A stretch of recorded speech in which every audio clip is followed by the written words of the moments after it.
الفاتحہ۔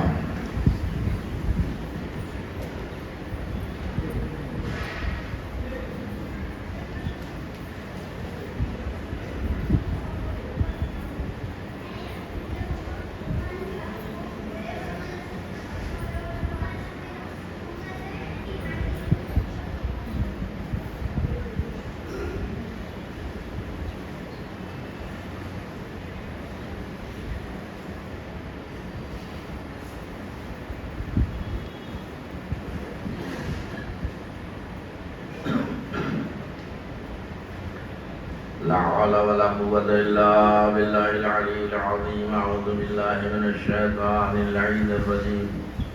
بسم الله الرحمن الرحيم۔ الحمد لله رب العالمين، والعاقبة للمتقين، والجنة للمطيعين، والنار للعاصين، والصلاة والسلام على أشرف الأنبياء والمرسلين، مولانا وسيدنا أبي القاسم محمد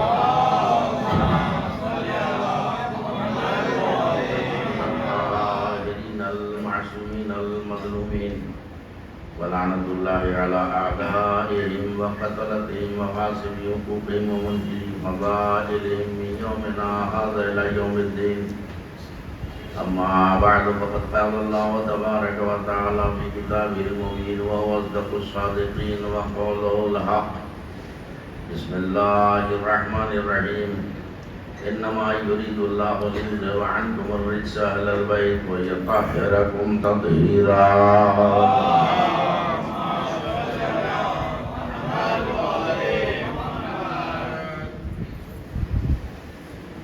تب یہ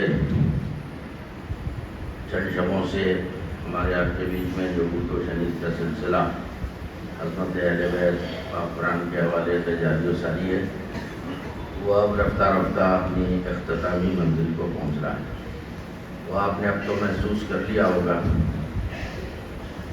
کہ میں پچھلا بیان جہاں سے چھوڑتا ہوں اگلا بیان وہیں سے جوڑتا ہوں، تاکہ بیان کا ایک تسلسل باقی رہے۔ اور عنوان پر نظر رکھیے، عظمت اہل بیت اور قرآن۔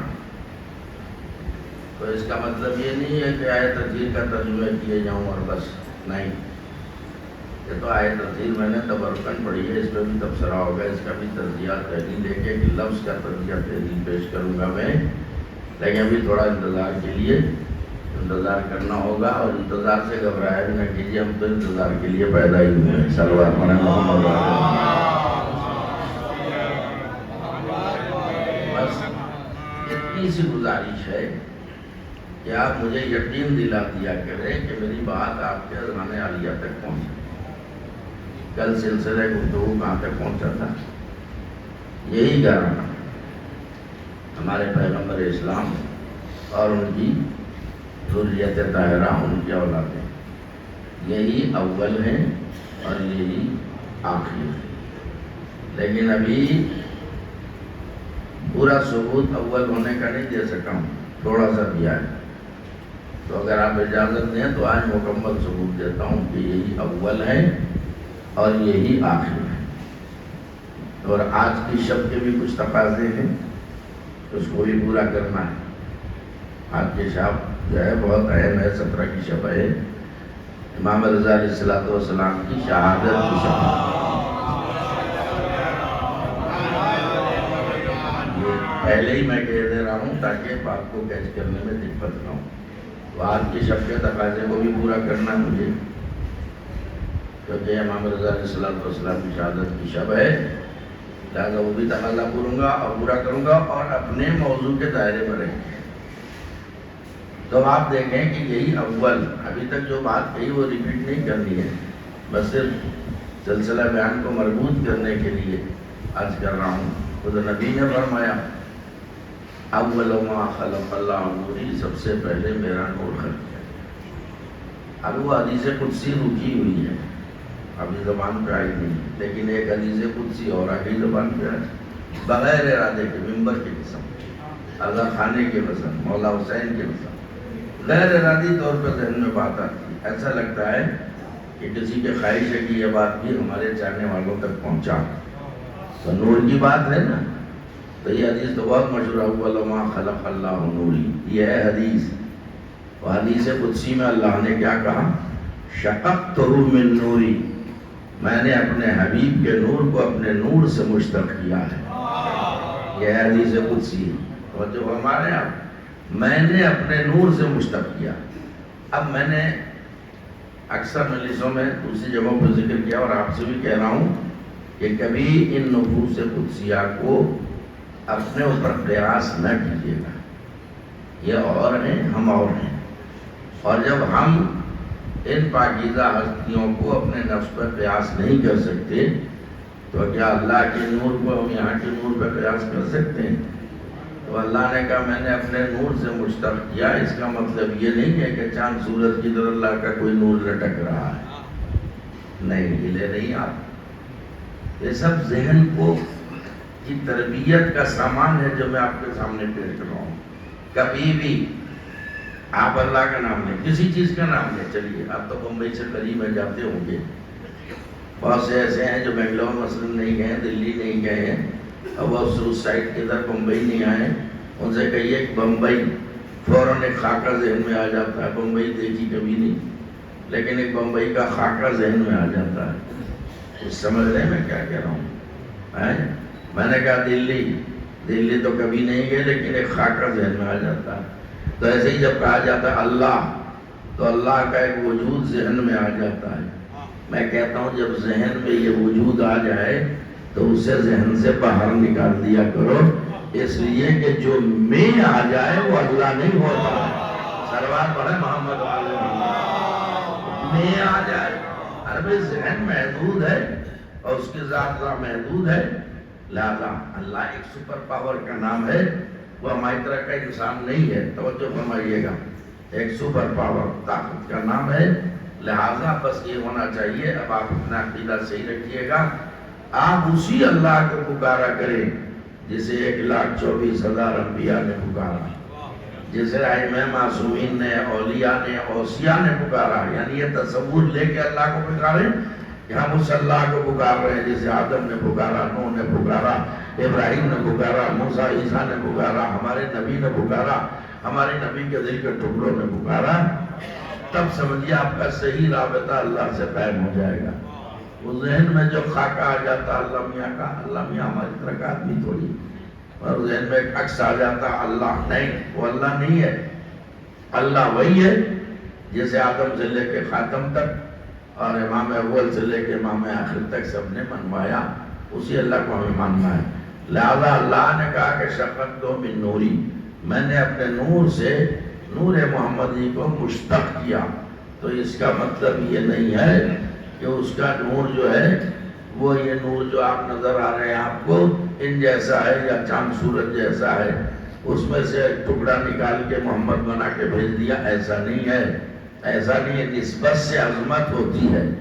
اللہ جب کسی شے کی عظمت کا مظاہرہ کرنا چاہتا ہے تو اس کی نسبت اپنی طرف دے دیتا ہے، کیونکہ نور محمدی کی عظمت کا مظاہرہ کرنا تھا، لہذا اللہ نے کہہ دیا کہ ہم نے اپنے نور سے نور محمد کو مشتق کیا، یعنی بیچ میں کوئی اور نہیں ہے، ہم نے ڈائریکٹ محمد کو بھی نور کو پیدا کیا ہے۔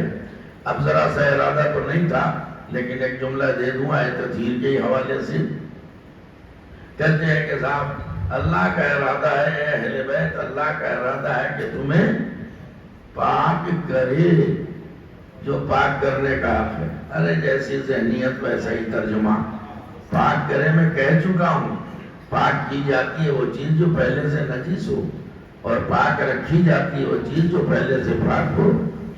تو اب ہم کہتے ہیں کہ یہ غلط ہے ترجمہ کہ پاک کرے، ترجمہ یہ صحیح ہے کہ پاک رکھے۔ تو کہنے ہیں صاحب یہ دیکھیے نا کہ وہ اللہ جو ہے وہ پاک کرنے کا اعلان کر رہا ہے، اللہ کا ارادہ ہے کہ تمہیں پاک کرے، تو اس کا مطلب یہ ہے کہ آپ کو یہ پتہ نہیں ہے کہ وہ ہمیشہ سے پاک ہیں۔ غور کیجیے۔ تو آؤ چلو اسی حدیث قدسی سے ایک شک نکال رہا ہوں میں کہ اللہ نے یہ بھی تو کہا ہے، یہ بھی تو کہا ہے کہ ہم نے نور محمد کو اپنے نور سے مشتق کیا۔ تو آؤ اللہ میاں سے آج چل کے پوچھو کہ اللہ تو نے اپنے نور کو کب پاک کیا؟